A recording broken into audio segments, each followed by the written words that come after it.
Welcome to Life on Earth. Welcome to Life on Earth. Welcome to Life on Earth. So, welcome to Life on Earth. We were just having some elbow sex. Oh, that's right. We talked about that last time, didn't we? Although I don't remember why. Welcome to Life on Earth. Thank you for joining us. Now, this would be the line I would be using in the maternity ward if we were welcoming a life on Earth, because that, of course, is when, you know, there's a reason why. I have to say it's our producer's birthday today. So happy birthday to our producer behind the scenes. Yes. Everybody give a big shout out to the man who makes all of this happen. But here's the thing. This was the day he was born. I don't know how old he is, but however many years old he is, that's how old he is. We don't say, well, he's that old and 9 months. Did you know, Daniel, that you're actually 9 months older than you actually are? Now, you laugh and I laugh. I know. This is 20. My God, can you imagine being that young again? Oh man, it's not fair. We need we need age equity. Yeah, age equity. I want some of that youth. He says he also shares a birthday with Karl Marx. That is nothing if not interesting. But yes, he's not 20 and 9 months. And there's a reason we do that. This was his entrance onto the world stage. This was the point at which he actually became an individual on Earth. We'll talk about that. But you know my usual spiel. You know how I open the show. In 1974, Ayn Rand gave a speech entitled Philosophy Who Needs It, in which she said, in regard to her philosophy, formally I call it objectivism, but informally I call it a philosophy for living on Earth. A philosophy for living on Earth. Now, on April 25th, 2021, Amy and I presented an episode of our Sunday show entitled The End.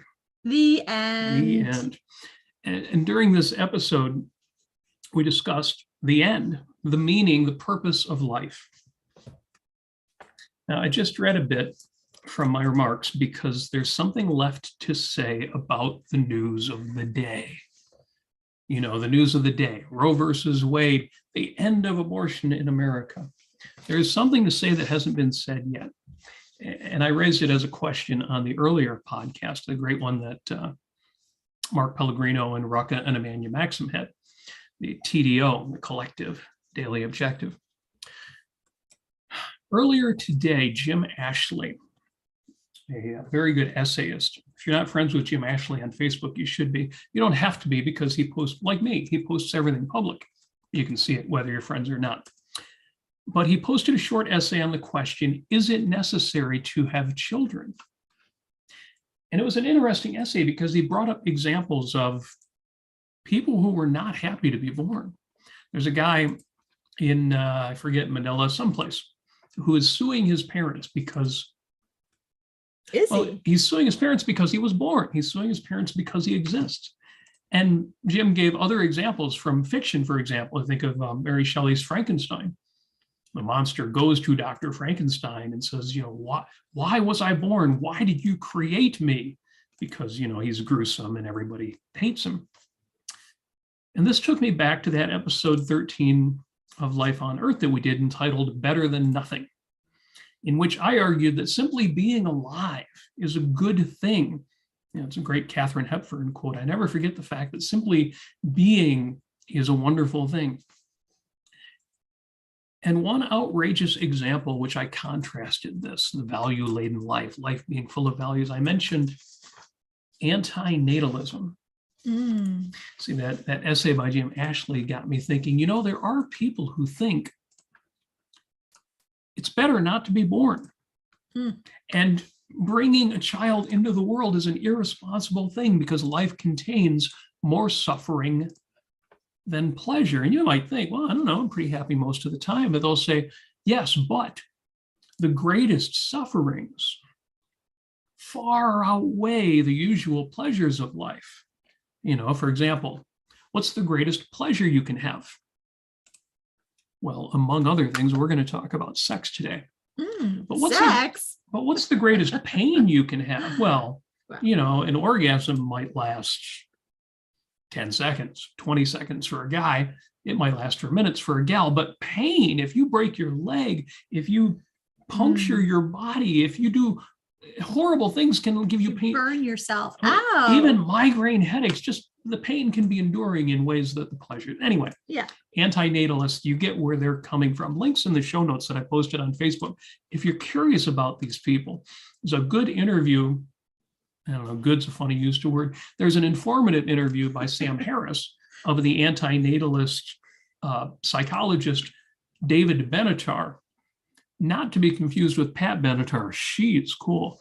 But David Benatar, the avowed antinatalist who gives the argument, who makes the case, it's irresponsible to bring children into the world, again, because life is hell, or at least life is a net negative. It's the strangest thing. It is stealing the concept of sanctity to elevate a fetus to the value of an actual individual. And I'm going to make that point by pivoting off this idea that some people think life is hell. Mm-hmm. See, I go back to that episode of our Sunday show because we had a friend who asked, well, what is the point of existing? Now, this was not a morose friend, a depressed friend, existentialist. This was an objectivist, an admirer of Ayn Rand. I don't know if he calls himself an objectivist. I think he does. But who gets it? Who gets the philosophy? And this person really wanted to know, well, what's the point of existing? It was not satisfying to that person to say, well, life is an end in itself. Aren't you enjoying life? Aren't you glad you're here? Don't you have purposes and means and ends, and maybe a big end, an overarching purpose in your life? Because I said at the time, points and purposes, goals and meanings are chosen, not imposed. The point is up to you and me. And what else could be the case? How else could it be? See, I still find this observation that it's up to each of us makes purpose, life, more grounded, more meaningful, not less so. If deciding your purpose seems subjective or arbitrary, how is it less so if some external force imposes it? If the government or your neighbors or God tells you, well, here is what you should live for. Here's what life is about. How does that make it more objective or meaningful? How does that give it any extra gravity than if you simply look at your nature, your psychology, your values, and craft a life?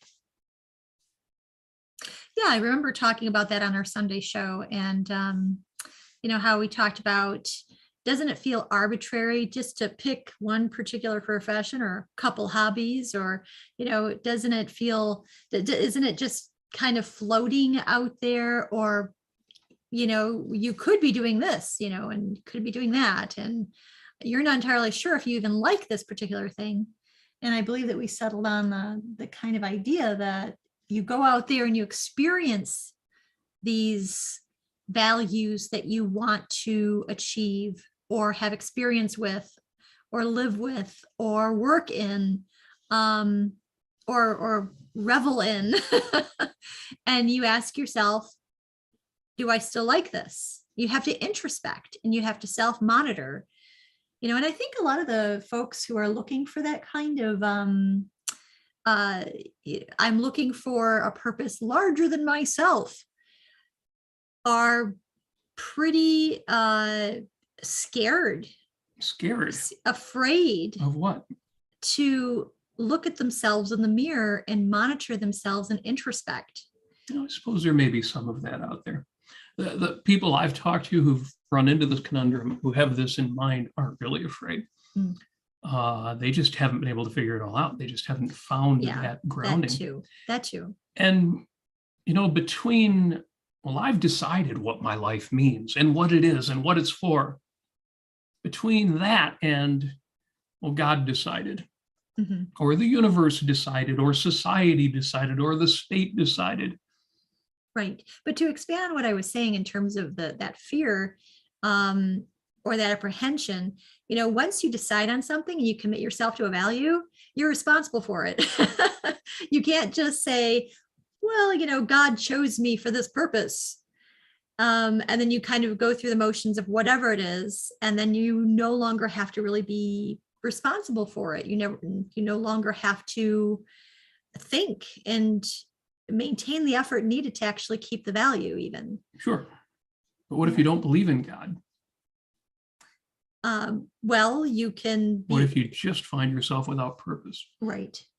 Well, that's where you have to have confidence in yourself enough to know that your experiences will provide the evidence that you need to figure out what you want to do.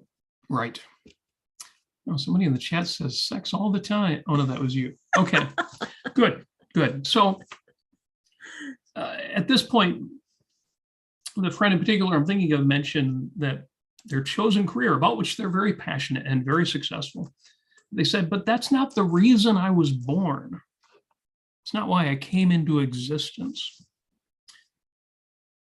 And I thought, well, that's true, because there is no reason I came into existence above and beyond the actual reasons it happened. I was conceived in the usual manner, and I was born. And this led to a longer discussion, and you can watch that episode, which is linked to in the show notes, which I posted to Facebook. But by the end of the episode, I think I made the point that not only is your life an end in itself, there's not really any alternative to that. Mm-hmm. Nothing else makes sense. To the extent that there is meaning and beauty and joy and purpose and passion, those things are a function of you, of your mind and body, of your psychology, of your consciousness. I've lived, I'm living, I will live. To the extent a person still yearns for something external to everything, a purpose defined or imposed by something else, there's no answer. There is no external to everything. In the end, it's akin to asking, well, who created everything? And realizing the question isn't just unanswerable, the question doesn't make sense. Whoever created everything was part of everything, even if everything was different. And who created that? Everything is all there is. And that's why I find that everything is enough. I am enough. You are enough. Mm.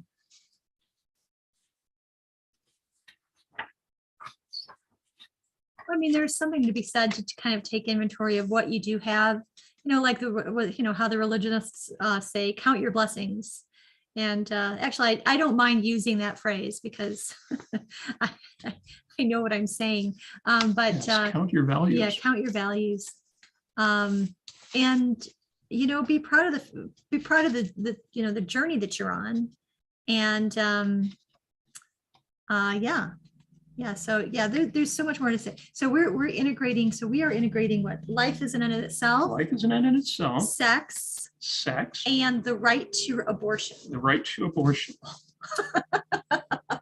Now I need to tie in one more little thing here. Mm-hmm. Jennifer's here. Oh, good. Yeah. Folks in the chat, feel free to post any questions you have, any thoughts that you have, that tell me where I'm all wrong on this, because I'm going to add it all up in a unique and special way that you haven't heard anywhere else. Free. And if you put in a super chat, if you throw some money on your comment or question, that will go to the Ayn Rand Center UK. Any money supports the ARCUK. You do want to be a part of that. I'm sure most of you are already members. You've already made that happen at aynrandcenter.co.uk. You can also become a member of the YouTube channel. You see a few folks there with a special green icon. Tells you they put up a little money every month just to have that special status on YouTube. If you do that, it's fun. There are perks. There's going to be private stuff that's only available to members. And there's already these emoji that are available that you can make part of your chat, have a little bit of fun with that. There are rumors going around there will eventually be emoji of Amy and I, but for soon. Now, but for now, the TDO hosts are all in there. Yes. James Valiant is in there, and more is coming. So yeah, definitely become a member both at the website and on the YouTube channel. But yeah, post some super chats. We want to see that. Yes. It came up in the John Galt Line Facebook group. Somebody posted an interesting question. It turned out to be a very valuable question, even though at first I was like, huh, what? So, well, I've been reading Opar, and Leonard Peikoff talks about moral perfection.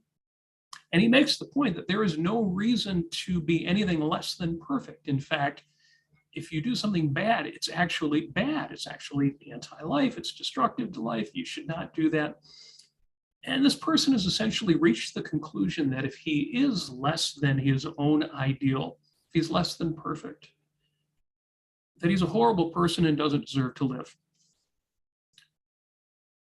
I know there are people in the chat right now who are laughing at that. And I know there are people in the chat right now, because I know some of these people personally, for whom that totally resonates and makes perfect sense. And there's a certain sense in which that's exactly what objectivism says, is that it is not rational to ever fall short of your own moral ideal. It is not rational ever to violate because your virtues are pro-life. We exercise these virtues for our own sake, for our own life. They further your life. Anything less than that is acting on a death premise, on the premise of, I don't care about the things that make my life better, that make me able to live. And therefore, at least in that moment, I am death-oriented or nihilism-oriented. So I totally got the question. What was missing from this questioner's perspective? And by the time we and several others had the conversation, he totally got it. And it wasn't that different than what he already believed. It was just a confusion. What was missing was, you shouldn't just have self-esteem when you attain your purpose in life and your really big goals. You should have self-esteem for every act of virtue that you exercise, for every moment that you are good. This is not a case where you exercise all of these virtues and you do all of these things, you decide on your life's purpose, and then at the very end, when you're in your rocking chair and you finally did it all, now finally you can be proud. All my boxes are checked.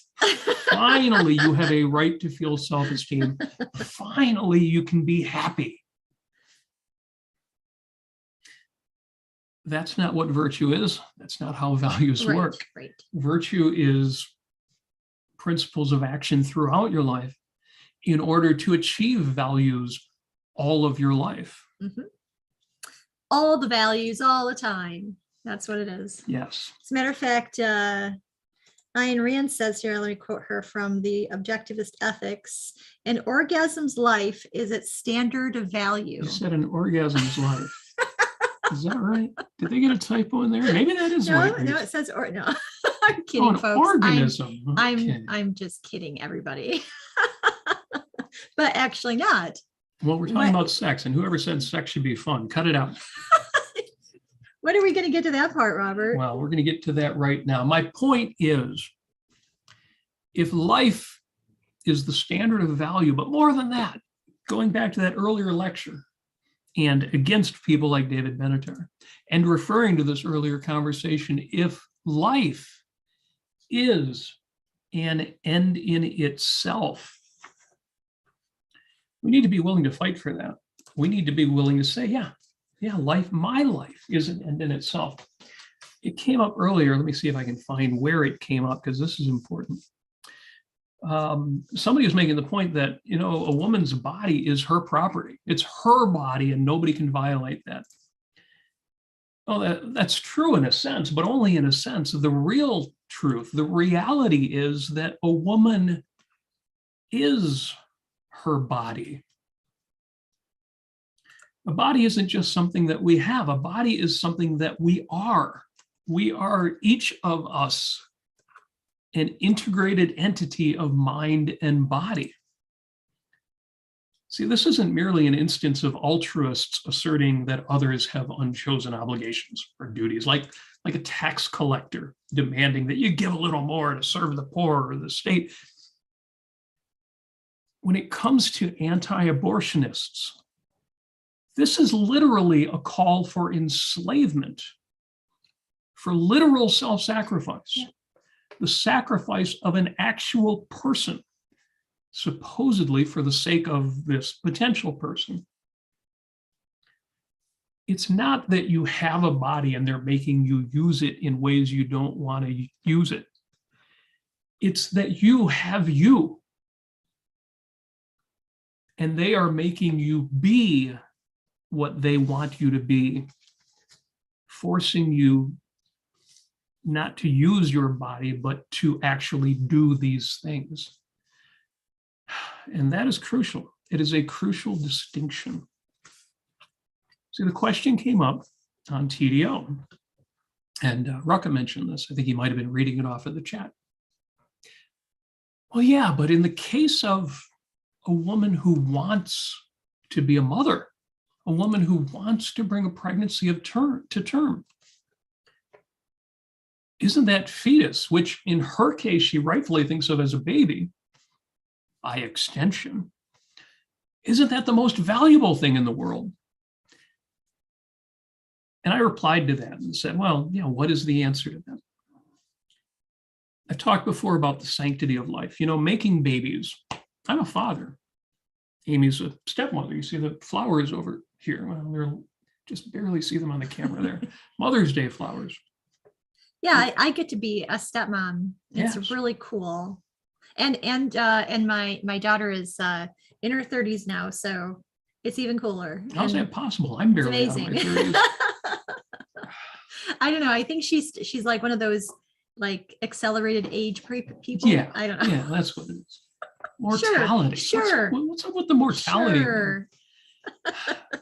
No. The sanctity of life, making babies, raising a child, fulfilling the parent's role in bringing a son or a daughter to manhood or womanhood is one of the most beautiful, amazing, magnificent, and rewarding things that a person can do. And it does bring up a fascinating question. How do we rescue the moral, meta-ethical concept of the sanctity of life from the anti-abortionists and fully validate and support it? Human life is precious. If anything is sacred, that is it. I'll even go so far as to make the case for the sanctity of the orgasm.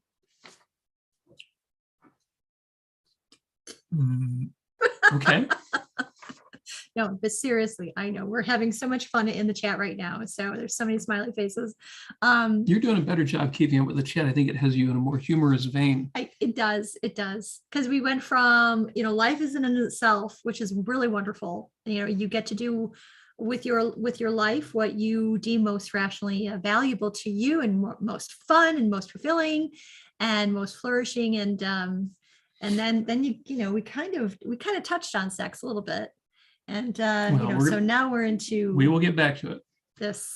But the whole point is that we need to flip this around to the way it really is.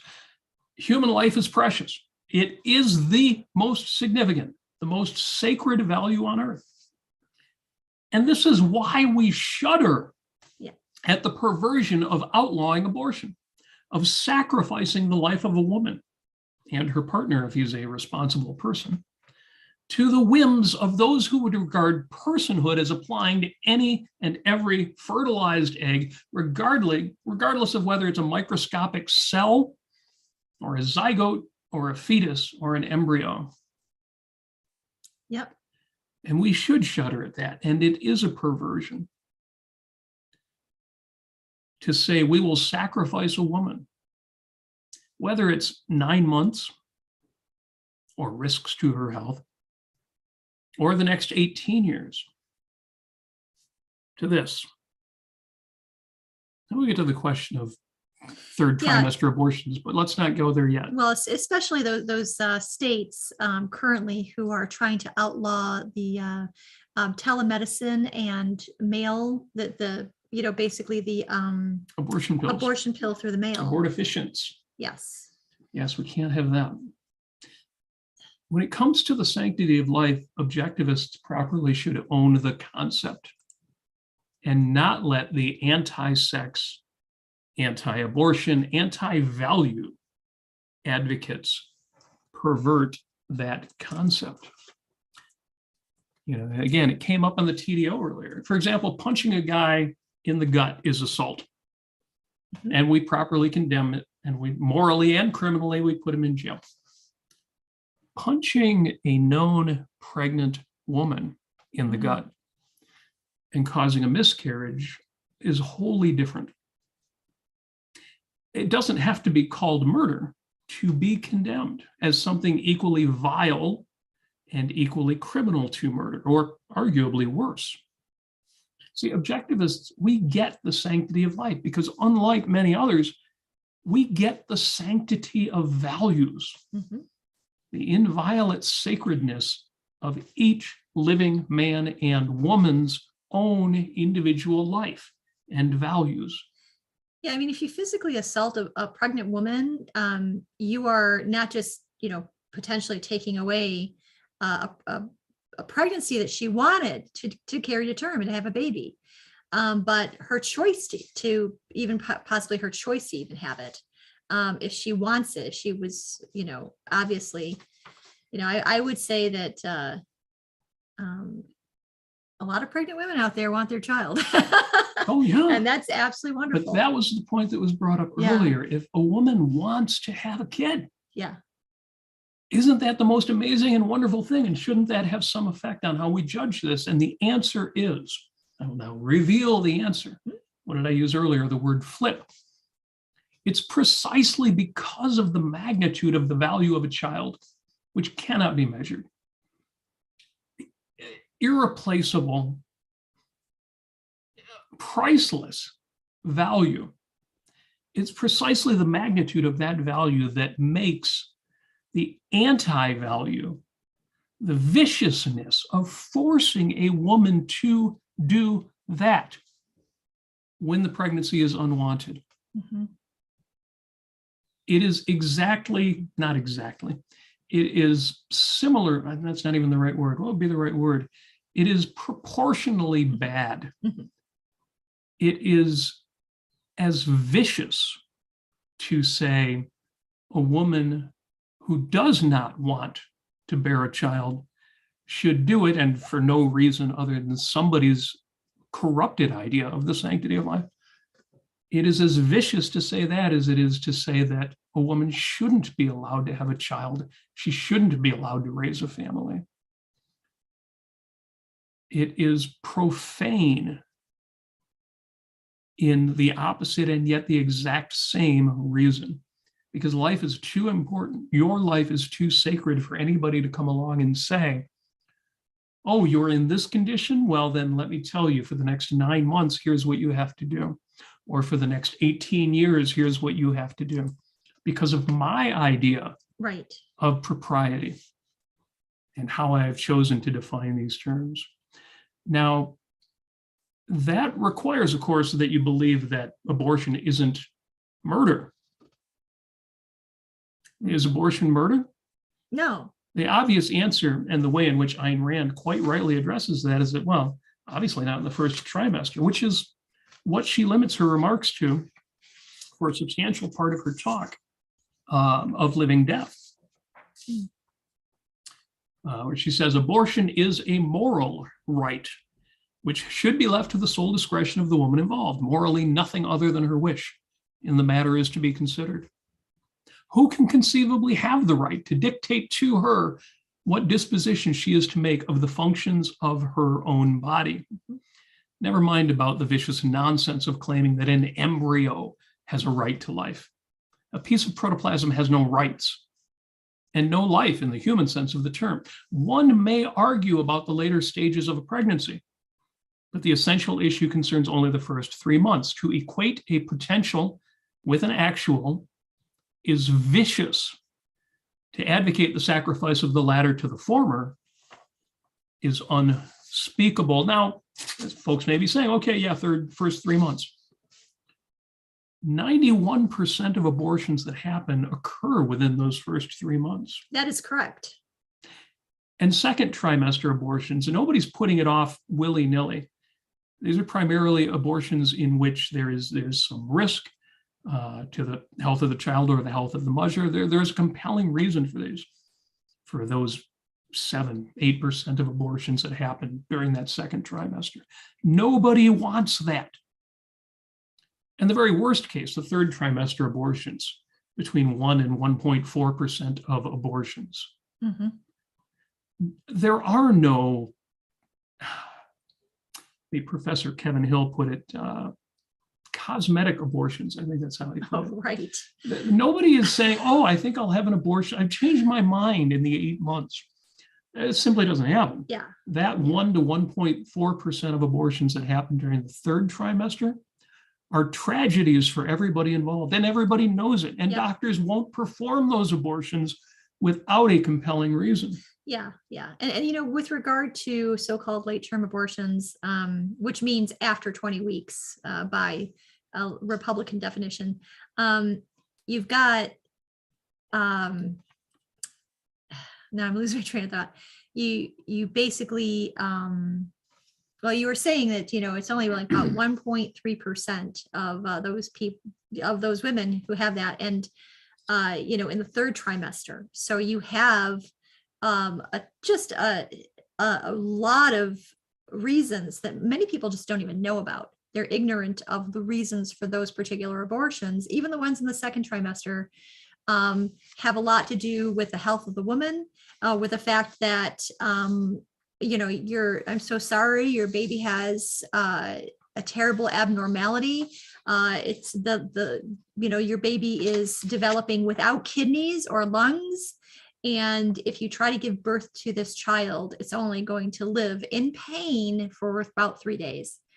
That is not something that you do not give birth to that kind. You just don't put a baby that you wanted to have, that you were hoping desperately that you wanted to have a child.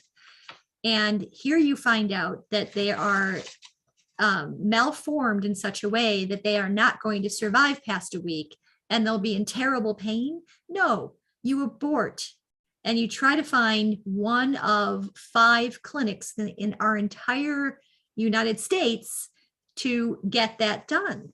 And by the way, that's just a travesty. There's only 5 places like that around. Yeah. So I posted recently on Facebook and I said, you really should refrain from voting if you don't understand what, what an ectopic pregnancy is. That's a pregnancy where the fetus is growing in your fallopian tube.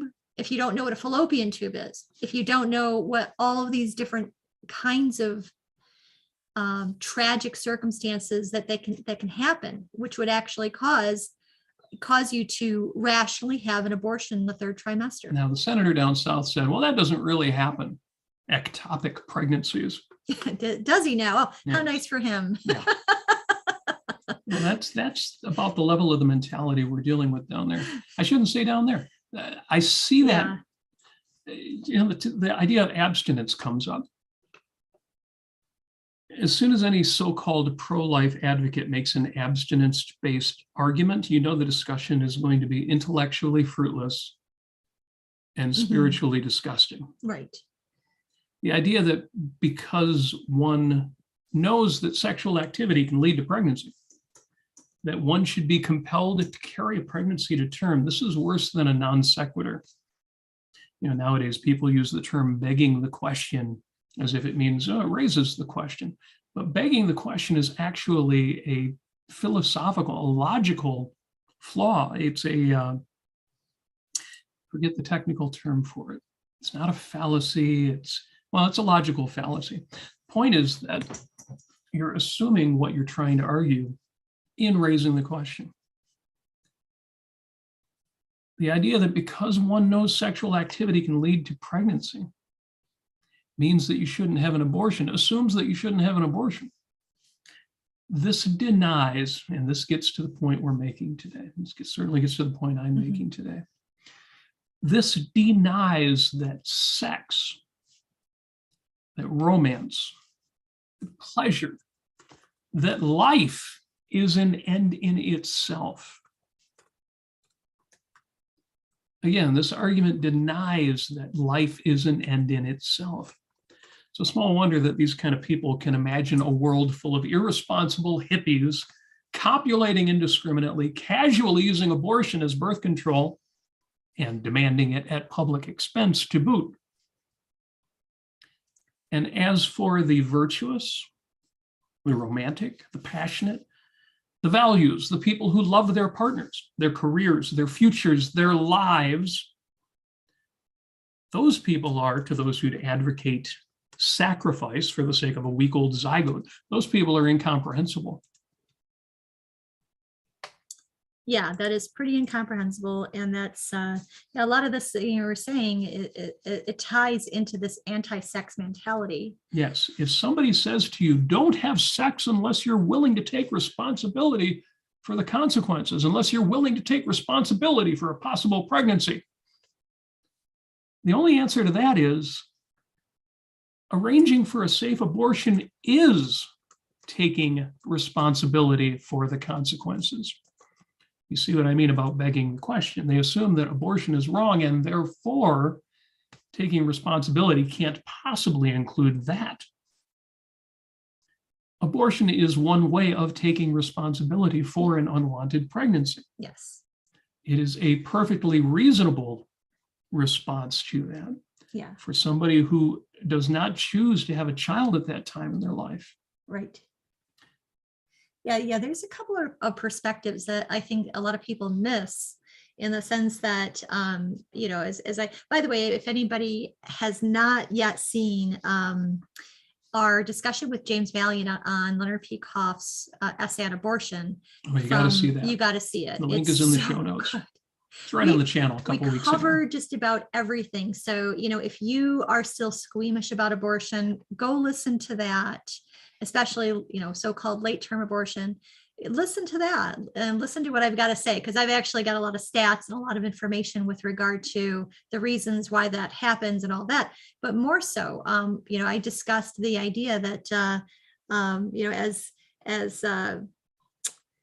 we've got some nice chats in here, but we have one gentleman here that we know very well. He says, I see altruism here, sacrifice of that which is the good for the person for that which is inimical to that person. Sacrifice sex and sacrifice life, your life. Yes. Yes. We do have people in the chat I see making light of this.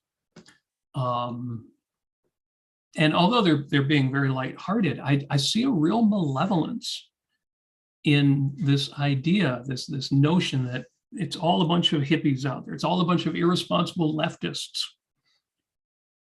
And the idea of actual values of romance, of sexuality, of passion has nothing to do with it. It's just like a dirty movie, and they should all be stopped. Right. I see so much of that malevolence, that idea that that's the world we live in, and to hell with them all. They should all be chained to the wall and made to bear children. Yeah. Yeah. If you feel, nobody, of course, will say, well, I feel that. But if you feel even a shade of that, I would beg you to check your premises. Yes. I was listening to Jörn Brook last night, and he made some really excellent points with regard to individual rights, and that individual rights start at the time the human being is capable of action.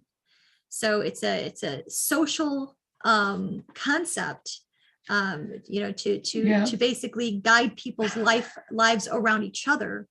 And that's a real challenge for some people. But I would go farther than that. I mean, yes. look up the definition of individual rights by Ayn Rand.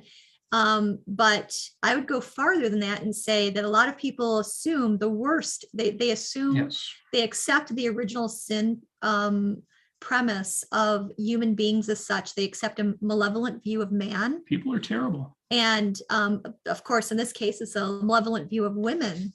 Automatically, intrinsically, without question, just that's how they were born. Well, we all know sex is dirty. Yeah, sex is dirty. Even those of us who claim that we don't think it's dirty, how many people still apply the view that sex is dirty? Right. Women are irresponsible. They deserve whatever they get. So to further that point, you really cannot understand the principle of individual rights if you are coming from the perspective that man is not tabula rasa, that man does not have free will, that man is inherently has original sin and is inherently malevolent and has a tendency towards evil. Well, they would say that they don't believe that. What they believe is that it's not that I think people are inherently evil. It's just most of them are because they've made lousy choices. Yeah. Well, it's not original sin. It's just everybody sucks. They've chosen to suck. Yeah. Well, without really looking at, the one thing that I did on James Valiant's show with regard to abortion was I put my religious anti-abortion hat on. And, really? Yeah. And I'm like, okay, I'm going to think like this. I'm going to devil's advocate. Yeah. And so I went into the research with regard to late term abortion and I asked myself, where are the monsters? Where are the murderers? Where are the women who are murdering? Now that one conservative group found this one guy who was doing these terrible late term abortions when he shouldn't have been doing it. Isn't that the kind of thing that you found always happens when this happens? Never.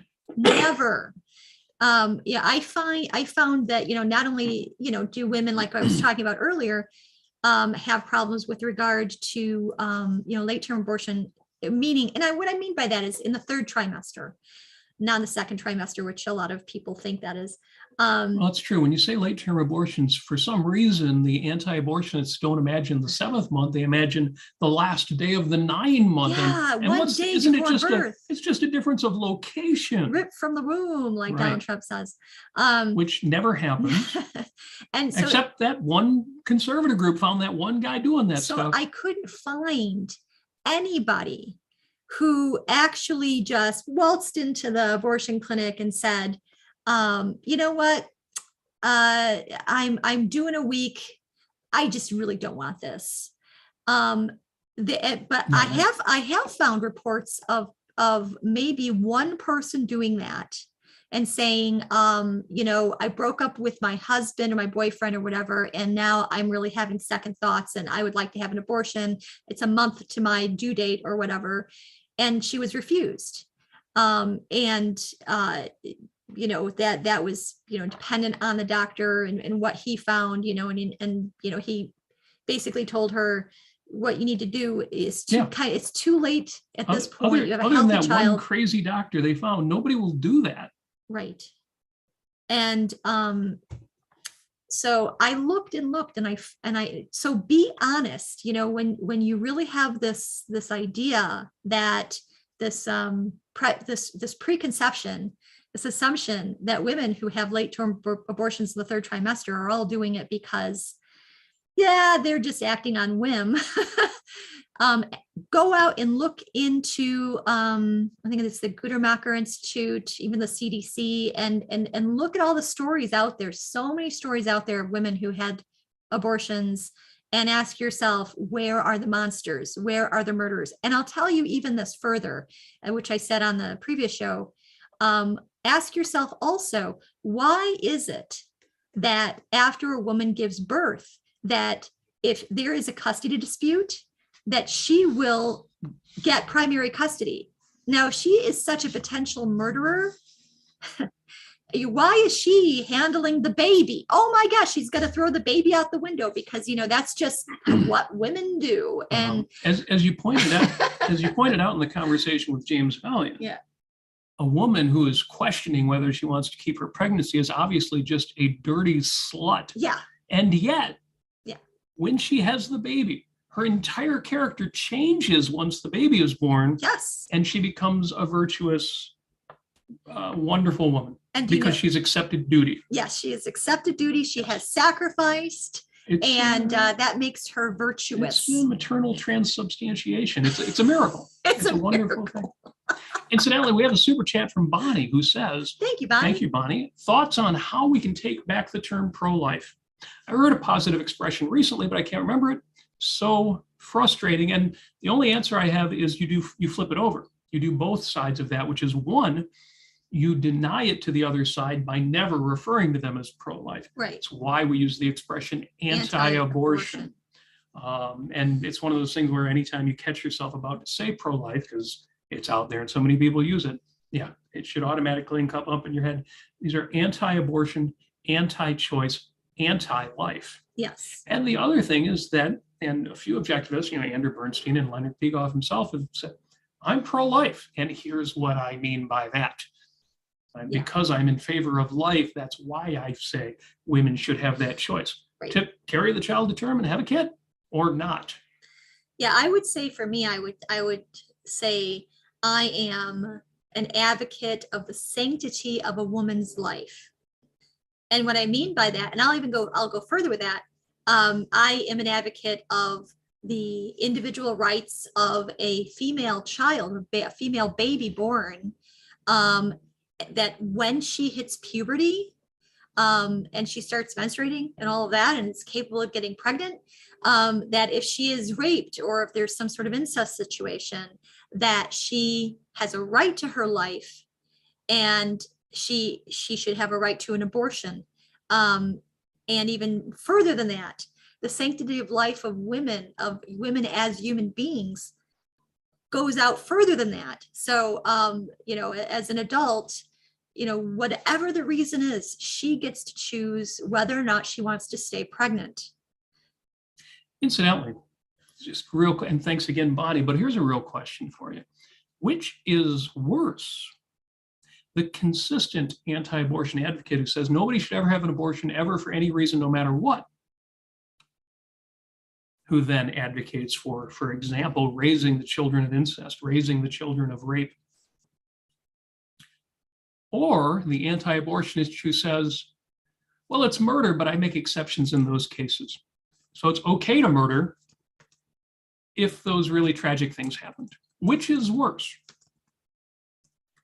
And I've heard people give you arguments for both sides, and the true answer, the right answer, the correct answer is the only reason that false alternative exists is because they are both so very wrong.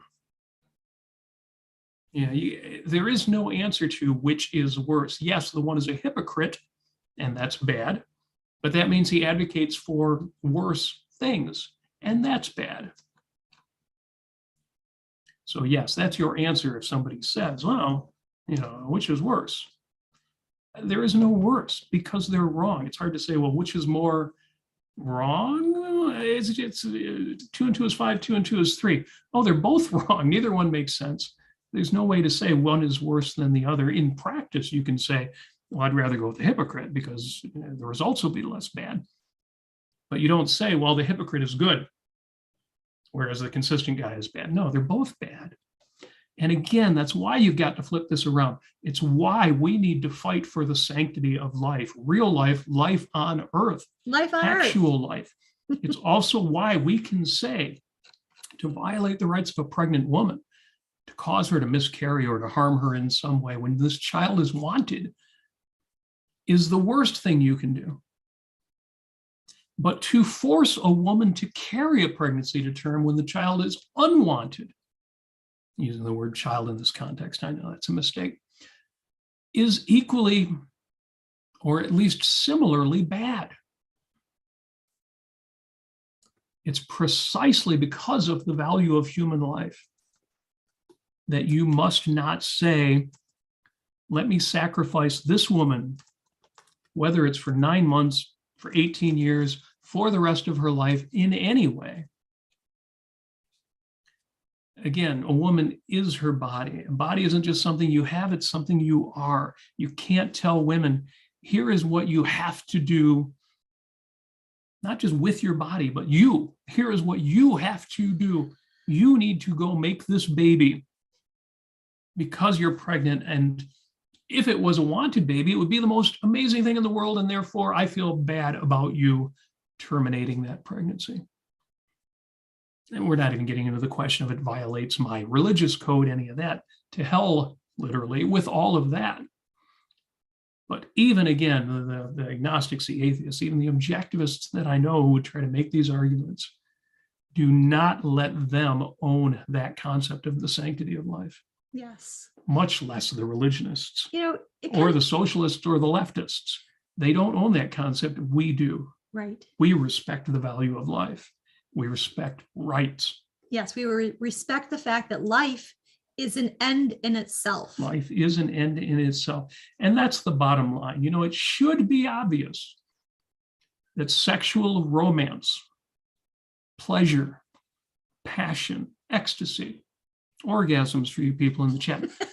Sex is an end in itself. You tell me, answer it in the chat. Tell me what you think. Just say yes or say no. Is sex an end in itself? I say yes. It should be obvious. It should be self-evident. Yeah, it's not if like life is an end in itself, then the pleasures, the things that make life worth living, values are ends in themselves. What is more an end in itself than sex? Let me ask you that. Anybody have any ideas? Please put them in the chat. What's Lucky Charms. Lucky Charms. They're magically delicious. Well, I would say that it's something along the lines of like contemplating art, maybe, or getting that spiritual fuel from art is, I think, maybe a little similar, but it's, obviously it's not physical and it's not you doing it. It's interesting because it's why I linked to that earlier episode called The End that you should totally watch. YouTube.com/Robert Nasir. The link is in the show notes. RobertNasir.com. Is because Leonard Peikoff, Yaron Brook recently did an episode of his Rules for Life on exalted moments. Andy Clarkson has talked about this as well. Look him up on Facebook. Ayn Rand's idea that there are exalted moments, what she called stops in Atlas Shrugged. These are what I call moments that are ends in themselves. And we live for these moments. You can find them in music. Yeah. You can find them in, as Amy said, in art. You can find them in live performances. You can find them in dance. Yeah. Dancing yourself as much and more than watching dance. Yep. You find these moments that are ends in themselves. You can find these in time spent with your family, with your children. These moments where you say, I could die tomorrow. This was worth living for its own sake. Yeah. And Ayn Rand makes the point when she talks about self-sacrifice that sex is one of those things where you what would it mean to commit a sexual act as an act of self-sacrifice? She laughs it off, but we all know, if anybody's seen any conservative stories, Handmaid's Tale, that kind of thing. Yeah, right. Stephanie points out that spousal rape wasn't even a crime until recently. Right. It used to be expected that a woman would lay there and take it, which to me is sexy. As bad as that is for the woman. What's in that for the guy? Who the hell ever wanted that? Yeah, I want a warm blow-up doll. It's bizarre. So crazy. But yes, as Ayn Rand points out, if sex is an end in itself, nothing is. Yes. So again, it should be obvious that these are ends values, to steal Aristotle's idea. We have ends values, we have means values, things that are merely a means to other ends or higher ends. And then we have an ultimate value, which is life. But life should be full of ends values, these passions you have where you say, I'm going to put this song on, I'm going to put on a pair of headphones and really listen to this. And I'm going to do this, I'm going to take in this piece of music, orchestral music or rock music, whatever it is that puts you in that place. As an end in itself, this moment is worth living for its own sake. Your life should be full of those moments. And some of them will be more elevated than others. Again, what Yaron would call exalted moments. And yes, if there is one experience that is an end in itself, most obviously, most self-evidently, it is the experience of your own physical pleasure with somebody you deeply and desperately want to be with, somebody who experiences life the same way that you do. Not everybody has that, but there are other ways to experience that kind of pleasure that are at least similar. And those are ends in themselves. You don't do those things as a means to an end. Right. Yeah, you can do them as a generous activity and you can use them to cheer yourself up, but ultimately it's not about that. But that only stands, that only makes sense if life is an end in itself. Yes. That's what it comes down to. And if life is an end in itself, then abortion is necessarily something that must remain legal. And before I wrap up, a quick optimistic note. I said it before, I'll say it again. If Roe versus Wade gets knocked down, and remember this is a draft, we're waiting to see, are they really going to let that hammer fall? If we lose Roe versus Wade, it will be replaced, and it will be replaced by better, more bulletproof law. That is going to happen. All you need to do is examine the arc of history, which, believe it or not, is moving in the right direction. Now, Lee Pearson would give me the caveat that the people who've documented that, Matt Ridley and Steven Pinker and the rational optimists, they tend to think that the intrusion of the state is not a net negative. So in other words, Lee would say, yeah, but we're seeing more statism too. I get that. But I'm weighing that in when I say the arc of history is toward freedom, the arc of history is toward liberty, even though too many people don't know what liberty is. But that's why I say this is a war of ideas. It's all about ideas. And given the direction that things are moving, one thing that's not going to happen is for abortion to be universally illegal. Even if Roe versus Wade is knocked down, it will be replaced by something better. And the only thing, and the tragedy, is how long is that going to take? But do not lose hope. Yeah, don't lose hope. And my 2 cents on that is that more women are going to be speaking out about their experiences with abortion, why they had it, the reasons. People are going to be inundated with information with regard to what is an ectopic pregnancy, what is preeclampsia, what is, all of this other stuff. And so hopefully that information will be out there, because you know what? It's been a stigma. People have been very reserved about talking about their own experiences. But now it's to the point, if Roe versus Wade is overturned, those floodgates of information are going to open. And, if you look back into why Roe versus Wade happened,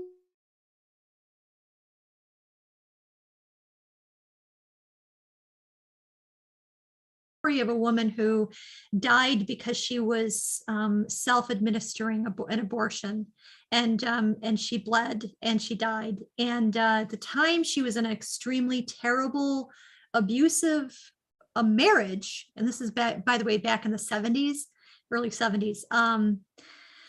And she already had like 2 or 3 kids, and she had an affair with somebody who perhaps gave her some sort of affection,